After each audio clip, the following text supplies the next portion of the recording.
Boa tarde. Hoje nós iremos contar uma história verídica, tá? E é uma história muito bonita. E eu me chamo Tereza, sou professora especialista, né? E nós vamos estudar um pouquinho, depois nós vamos saber o porquê que eu irei contar. É a história do general Charles de Gaulle da França. Ele foi um grande general que comandou a França, né? E ele tinha uma filha que chamava a filha de Anne.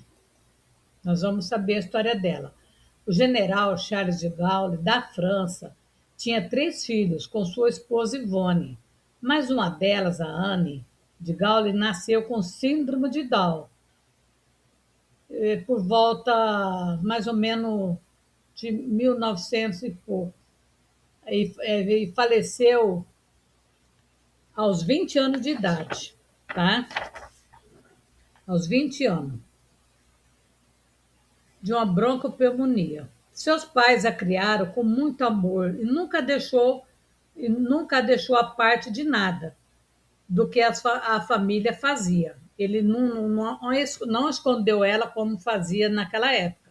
Naquela época, eles diziam que ela tinha um grave retardo mental, porque acho que não conhecia ainda, né, assim, como síndrome de Down, né? Eu acho, né, gente, sobre a história. Depois da morte de Anne, sua mãe Ivone abriu um instituto para outras crianças com deficiência, constituído ainda, o instituto ainda existe até hoje. Atualmente ele se chama Fondation Anne de Gaulle e continua funcionando na França, mantendo o espírito criado por Charles de Gaulle e Yvonne de Gaulle. A fundação foi criada oficialmente em 1945. Se ela morreu aos 20 anos, né? Então, ela nasceu por volta de 1903, 4 por aí, né? E recebeu o nome de Ana após a morte da filha do casal em 1948. Ela nasceu para oferecer ela nasceu para oferecer um tratamento. Ela, quando eu falo ela aqui, quer dizer o Instituto, nasceu para oferecer um tratamento mais humano às pessoas com deficiência intelectual, algo muito raro naquela época. Era raríssimo, gente. Você não tem noção da raridade que era. Mas o que mais importa aqui, gente, é que o general ele era considerado mão de ferro, né? Mas para a família dele, ele era outra pessoa. Ele era muito família, né? Gostava muito da sua família, passeava com a sua esposa nos jardins da casa dele, cuidava muito bem da filha dele, né? A vida doméstica na casa dele, que a casa dele se chamava La Bossière, era tranquila e modesta, tendo em tudo. Isso aqui eu estou pegando do livro do qual eu já li, que era o do general, da história dele, que eu já li, viu, gente? Da a bibliografia dos grandes líderes da história. A família acordava pontualmente às 8 horas, depois do café ele ia para o escritório, depois ele passeava com a sua esposa e dava atenção para suas filhas, principalmente para a Anne, que ela amava muito o pai dela. Hoje, a Fundação acolhe pessoas com deficiência intelectual, desenvolve projetos de inclusão social, oferece moradia assistida e acompanhamento especializado, trabalha pela acessibilidade e dignidade humana. Ela fica em Milon-la-Chapelle, numa região próxima de Paris, e continua sendo reconhecida como Instituto de Utilidade Pública na França. Foi fundada por quem? Pela Ivone, a esposa do general, né? Do general de Gaulle. Você percebe como a experiência pessoal da família acabou transformando a visão deles sobre educação e cuidado humano? Muitas vezes, grandes mudanças sociais começaram justamente quando alguém decidiu olhar para uma pessoa marginalizada, né? Olhar com dignidade para essa pessoa marginalizada. O mais interessante é que, para a época, essa fundação era considerada revolucionária, não existia outra, tá?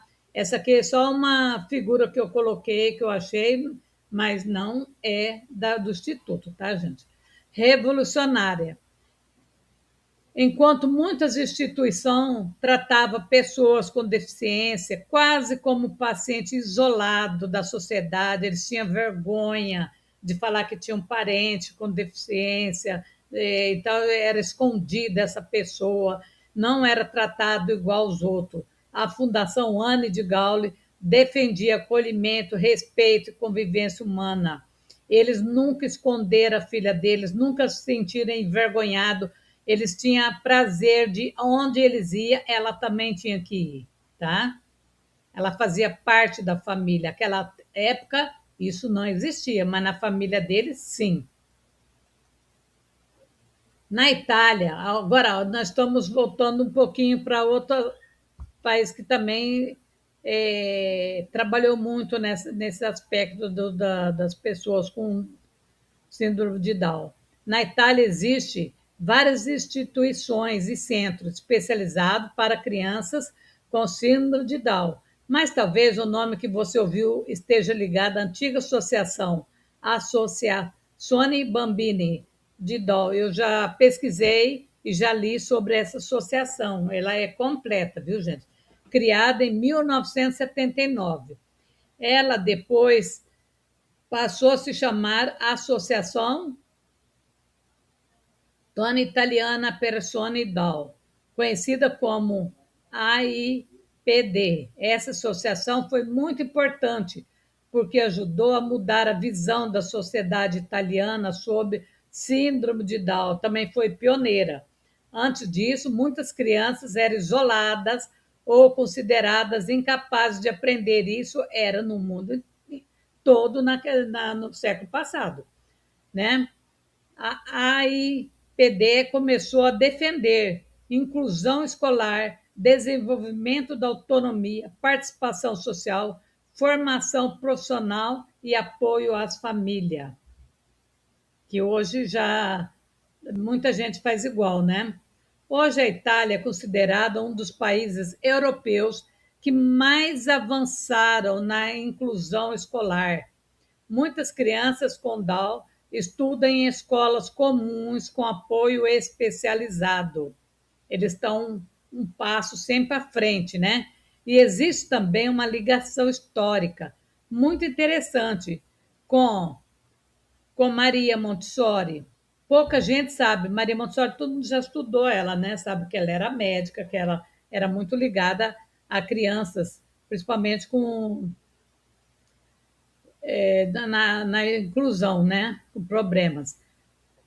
Pouca gente sabe, mas antes de criar o famoso método Montessori, ela trabalhou justamente com crianças consideradas ineducáveis, que eles falavam antigamente, pela sociedade da época. Ela acreditava que essas crianças podiam aprender quando recebia materiais adequados, estímulo sensorial e respeito ao ritmo individual. Maria Montessori estudou muito o método de Froebel, dos brinquedos, que ele fazia de tudo que ele fez, e ela também resolveu fazer, né? Adaptou nas suas escolas, tudo. É interessante perceber como a Europa foi mudando lentamente sua visão. Antigamente, a preocupação era apenas cuidar dessas crianças. Hoje, a ideia é ajudá-la a desenvolver capacidades, independência e participação social. Às vezes, as pessoas que o mundo considera frágeis acabam revelando o lado mais humano daqueles que convivem com ela. A história de Anne de Gaulle parece ter feito exatamente isso na vida de Charles de Gaulle, tá? Por isso, muitas escolas italianas, inspiradas no método Montessori, acabaram tendo uma visão mais humana, inclusive para crianças com deficiência intelectual. Hoje, na Itália, existem escolas inclusivas, comuns, centros especializados, associação de apoio, projetos de autonomia para jovens e adultos com Down. Alguns centros italianos se tornaram referência internacional no trabalho com linguagem, autonomia e desenvolvimento infantil, como o Centro Benedetta de Intino.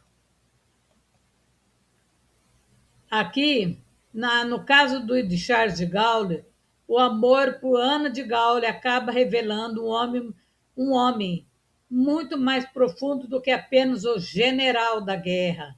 Ele teve mais altos graus, né, na carreira dele de general, mas ele nunca deixou de lado a sua filha. A sua filha, ela era não verbal, mas a única palavra que ela conseguia falar certinho era papa, era papai.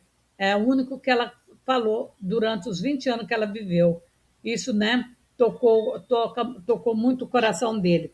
A casa dele, a casa dele era uma casa terra, essa aí que vocês estão vendo, uma casa terra de pedra, a 250 quilômetros de Paris, na tradicional província de Lorena, cercado de árvores e de neblina. Ali de Gaulle sempre encontrava as coisas de que mais sua alma precisava, a solidão, a simplicidade, a disciplina, né? Depois que ele renunciou à sua carreira lá, ele foi para essa casa e viver com a sua família. E nesses jardins que ele passeava com a sua esposa e seus filhos. Ele era muito família, era um homem simples e dedicado à família. A educação realmente iniciou quando parte da sociedade admite a necessidade de prestar assistência às pessoas com deficiências. Isso aconteceu no século XVIII e começo do século XIX. Os deficientes continuam discriminados, marginalizados e excluídos da sociedade e da família, e muita gente, até hoje, no nosso dia, não gosta de falar que os filhos têm algum problema, viu, gente? É tabu, até dentro de casa. E atendidos por instituições cuja filosofia era mais assistencialista, filantrópica, segregacionista. A preocupação era mais assistencial do que educativa. Eles não tinham muito interesse de dar educação, né? Mas isso mudou, viu, gente? A inclusão determina que todos os alunos façam parte do mesmo contexto, participando das mesmas atividades comuns, embora adaptadas para atender às diferenças individuais. É claro que tem que ser adaptado, né? Cada caso é um caso. Em 1990, esse direito é confirmado na Declaração Mundial sobre Educação para Todos, independente de suas diferenças particulares. Eram institutos voluntários, antigamente eram institutos voluntários, em sua maioria religiosas, tinha permissão do governo, mas sem nenhum tipo de ajuda, né? Segundo Carmo, 1997. Apesar de ter sido um período segregativo, foi um avanço para a educação especial, que foi beneficiada em alguns aspectos com o desenvolvimento científico e técnico, para a criação de escolas para deficientes. A tentativa era de encontrar um método de tratamento, avaliação que pudesse integrarem a todos em níveis de progresso, aproximação física, né? Para que estivesse amigos, colega, funcional e social, até a institucional, valorizando as diferenças individuais de cada um e focar num ensino pleno que pudesse adequar ao atendimento educacional de cada um, respeitando sempre o seu ritmo e as suas características pessoais. É reforçado pelas diversas declarações das Nações Unidas, que culminaram na Declaração de Igualdade de Oportunidade para Pessoas com Deficiência, assinado em 1993 e foi publicado em 94, garantindo que a educação de pessoas deficientes sejam parte integrante do sistema educativo. A Declaração de Salamanca, realizada em junho de 94 pelo governo espanhol, veio propagar o conceito de inclusão no contexto da educação comum, que teve sua origem na Conferência Mundial, começou na Conferência Mundial, e aí culminou na Declaração de Salamanca. Tá? Em muitos trechos da Declaração de Salamanca é mencionado o conceito de inclusão como que todas as diferenças humanas são normais e de que a aprendizagem deve ajustar que é ajustar, viu, gente? Ajustar ao ritmo. Deve ajustar ao ritmo e à natureza do processo educativo. Que uma pedagogia centrada na criança é positiva para todos os alunos e, consequentemente, para toda a sociedade, tá? Toda a sociedade beneficiaria, né? Que nós vamos continuar. Em muitos trechos, né, da declaração. Não, aí nós paramos aqui. Porque eu tinha posto uma foto, mas acho que ela não deu certo de encaixar aí. Então, tira. Então, aqui está assim, que graças a esses eventos, né, que teve da Declaração de Salamanca, o outro que teve também em 94, na Nações Unidas, mudou muito, né? Hoje nós podemos contar com a PAI, podemos contar com escolas especializadas, as crianças têm ajuda para fazer. Só não consegui, nem lendo o livro aqui, se naquela época a Ana de Gaulle ia para alguma escola, isso eu não consegui descobrir, tá? Ou se ela, que naquela época que ela nasceu, geralmente estudava em casa, né? Tinha os professores que ia na casa. Com certeza ela tinha professor particular, né? Ela não ficou sem estudo, sem nada. Então, mas não consegui achar o registro. Mas é uma história para vocês verem, né? Que quando o pai dela, antes do pai dela falecer, o pai dela pediu para que o enterro dele, que fosse enterrado no mesmo local que estava a filha dele, Anne, e que fosse o velório dele fosse simples, só para a família. Ele não quis nenhuma ostentação, que ele tinha todo o direito, né? Porque ele fez muita coisa pela França, né? Lutou na guerra, ele foi um grande general, mas ele preferiu ficar no anonimato, assim, nos últimos anos assim, da vida dele. Foi enterrado junto com a filha dele, que ele amava mais do que tudo. Ele amava os outros filhos, mas essa ele tinha um amor muito grande pela filha dele. E nunca teve vergonha de falar que ela tinha algum problema, nem nada. Eles todos sempre trataram a família inteira. Tratava ela com muito amor, muito carinho, né? E que isso ajudou muito. Pena que ela faleceu muito nova, né?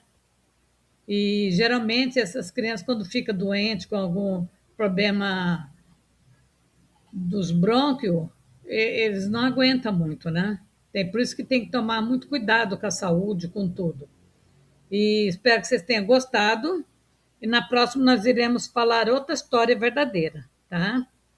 Para a gente ir conhecendo como que era antigamente, como que os pais cuidavam dessas crianças, que não tinha tudo que hoje nós temos, né? As condições. Mesmo se sendo rico, que nem o de Gaulle era muito rico, mas ela não tinha toda aquela estrutura. Depois que a mãe da Anne fez um centro para ajudar as outras crianças. Agradeço por vocês terem ficado até agora. Se vocês gostaram, vocês compartilhem, deixem seu joinha. É uma história simples, mas verdadeira, que mostra como que um general cuidava da sua filha com síndrome de Down, tá? Obrigado por vocês terem ficado até agora. Até a próxima.